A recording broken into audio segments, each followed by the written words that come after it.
किसी का छोटा दाग होता है और किसी ने दवा खाई सफेद दाग पर अंग्रेजी तो रातों रात बढ़ जाते हैं। हमने ऐसे कई केस देखे, मेरे पास अनेकों उदाहरण है। सफेद दाग पर 2 चीज लगाना चाहिए। वो 2 चीज कौन कौन है? शंख में पानी भर के रख दो रात्रि में, सुबह वो शंख का पानी लगाओ, सफेद दागों में लाभ मिलेगा।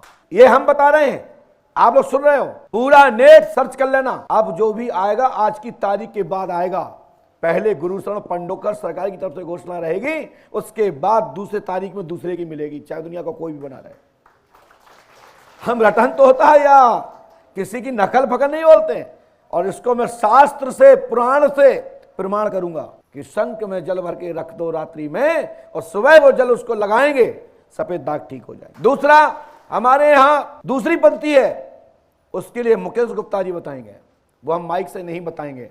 और नहीं तो फिर एक बार हमने किसी भूत बाधा के लिए सार्वजनिक जंजीर मंगाई गर्म करवा के, एक ने तो क्या करो फिर चमीटा जला के ही घर रख दो हाथ पे, ले भूत बाबा के फल का पड़ गए। तो हमारे कहने का मतलब यह है, जंजीर डाल के और गर्म चमीटा लगाया था, भूत नहीं भगत, समझ रहे हैं।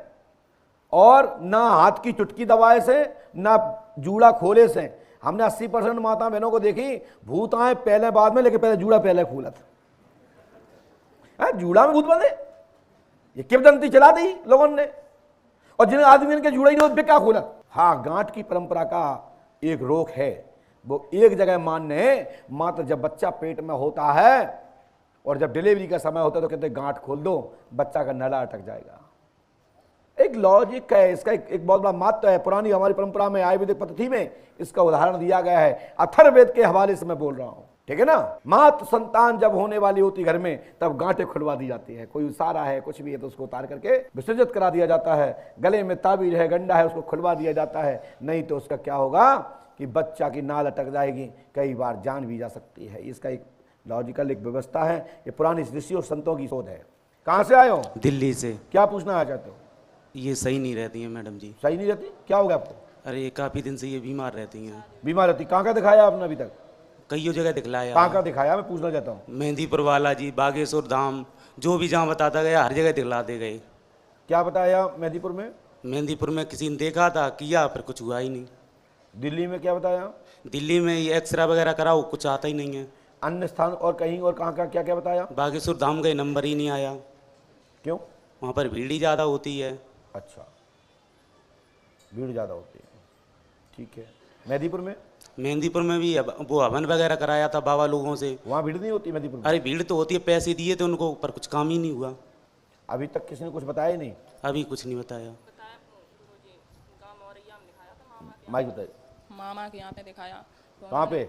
औरैया। माइक से बोलिए। औरैया। हाँ। और ये डेन माथे पर मामा है हमारे, वहीं पे दिखाया था। बोले कि तुम्हारे घर की देवी बिगड़ी हुई है। क्या देवी? तो मतलब उन्हें बाहर निकालो। हाँ। अंदर है, उनका स्थान अंदर था, तो बाहर उन्हें निकलवाया। वो आए थे, निकलवाया, फिर भी कोई आराम नहीं मिला। आराम नहीं मिला। अब हम मंदिर बनवा दिया आपने, ये औरैया में बताया था। किसने बताया था औरैया में? माइक से बोलिए। माथेपुर में है मामा हमारे, वहाँ। अच्छा, मामा जानकार हैं आपके? अब मेरे सगे मामा है। अच्छा, वो झाड़ फूक करते हैं? और है ना। अच्छा, किसी को बताया होगा, उनके परिचय में होंगे। चलिए, हमने ये लिखा, सुने पास में। थोड़ा सा, आप पर भूत बाधा है, जरूर भूत बाधा है, जरूर है, परंतु खेलती नहीं है, पीड़ा पहुंचाती है, लाभ होगा। ससुराल में एक बहन मरी, नाम राखी है, का जन्म हो चुका है। 16 अगस्त 2022 से आपके ऊपर भूत बाधा नहीं रहेगी, ठीक है। और यह रेखा ने जन्म अमिता देव के अपदेश के घर में जन्म ले लिया है। जन्म सूचना दे करके, सपन दे करके आपकी ये बच्ची यहां जन्म ले चुकी है। दूसरा, रश्मि देवी साक, पति राहुल कुशवाहा, क्या नाम है आपका? राहुल कुशवाहा। साथी पुरानी देवी, करौली माता के मंदिर, पुरानी बैठक है, बैठी हैं।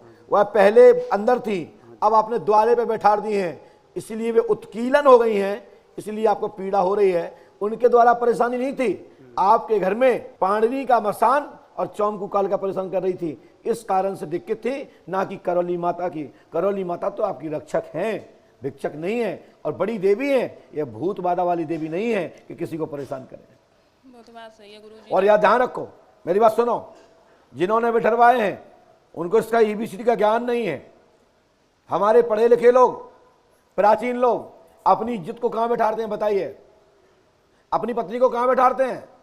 अंदर, क्योंकि घूंघट डाल के बैठाते हैं। क्योंकि इज्जत वाले लोग चौराहे पे नहीं बैठती हैं बेटियां, इज्जत वाली बेटियां अंदर बैठती हैं। करौली माता भूत नहीं है, साक्षात जगतजननी भगवती दुर्गा है।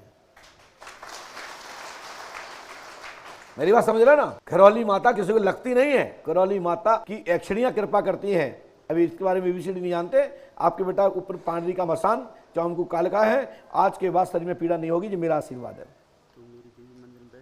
नहीं बैठी है, ना अंदर बैठी ना बाहर बैठी, चली और गई। अब तुम यहाँ बैठे ना, हम तुम्हें खचूर के फेंक दें, तुम्हारा भी थोड़ा भी मान सम्मान होगा ना, तो तुम आओगे यहाँ, तुम पंगत खा रहे हो, कहीं भोजन कर रहे हो, तुम्हें पत्तल से उठा दिया जाए तो फिर तुम्हें भलाई कुर्सी बैठा रहे, तुम्हारा मन नहीं लगेगा भोजन करने में। बोलो गलत कह रहे क्या? ऐसे ही प्राचीन देवी को आपने उखाड़ दिया है। हमने भी हनुमान जी पंडों की स्थापना की है ना, तो मूर्ति नहीं चिकाई है। मूर्ति चिकाने से प्रतिष्ठा खंडित हो जाती है, आसन खंडित हो जाती है। पंडोकर धाम में भी हजारों लाखों की भीड़ होती है। यहाँ अब पैसा लगता है, इसलिए यहाँ छन्ना लगा हुआ है। यहाँ आने में आदमी सोचता है कि 2100 की पर्ची कटवा, तो 2100 गुणे 5 लोग गए तो 10,000 हुए। तो वे पापा को कहते तुम चले जाओ, तुम पूछ लियो नंबर, तो बेसू नहीं होने का महाराज मैंने तुम्हें से केले तो 3 फ्री नहीं आउट यहाँ, वो ही आउट जिसको जरूरत है। और जब यहाँ रुपया नहीं लगता था तो 7 किलोमीटर तक जाम लगता था। जब हमारे चौनी पंडित जी बैठे हैं और हमारे मुकेश गुप्ता जी बैठे 22 साल से देखते आए हैं, इतने से सोहन सालोन और पंडोकर धाम में जहाँ भी मेला भर रहा है ना, देख रहे हो, यहाँ तो गाड़ियाँ लगती थी, गाड़ियाँ। आज से 2008 के पहले तक, 2005 तक, ठीक है ना। तो यहाँ पैसे से बात नहीं है, लेकिन पर्चा उस दौरान भी मैं कहता था कि पहले पर्ची लिखने के बाद उल्ला देते थे, जो उठाएगा वो उसी की है। अभी भी हमने कई दरबारों में पर्चा बंटवा देते हैं। अभी छत्तीसगढ़ में देखा होगा, पर्चियां बंटवा दी थी, चलो जाओ, भीड़ ज़्यादा थी, ले जाओ पर्चियां। आपकी पत्नी आज से ठीक, आपका परिवार ठीक, बाकी की तुम्हारी जैसी माता जो भी व्यवस्था हो अपने हिसाब से बैठा लो। और जब ना बैठे तो अगले 2 महीने बाद फिर हम बैठवा देंगे, ठीक है ना? 2 महीने बाद। एक बात और कहना बोलिए। दिल्ली में नर्सरी करे हुए, बड़ी नर्सरी करना चाहते हैं, होगी कि नहीं? कैसा? नर्सरी का काम है, पेड़ पौधों का, गमले वगैरह का। चलो कुछ पेड़ यहाँ लगा दिए, तुम्हारा चल लगे, बड़ी हो जाएगी कि नहीं? हो जाएगी। चलो ठीक, और बोलो। बस यही पूछना चाह रहे थे। बोलिए पंडोकर सरकार की जय जय श्री राम, जय जय श्री राम। बोलिए पंडोकर सरकार की। चलिए पहुंचिए।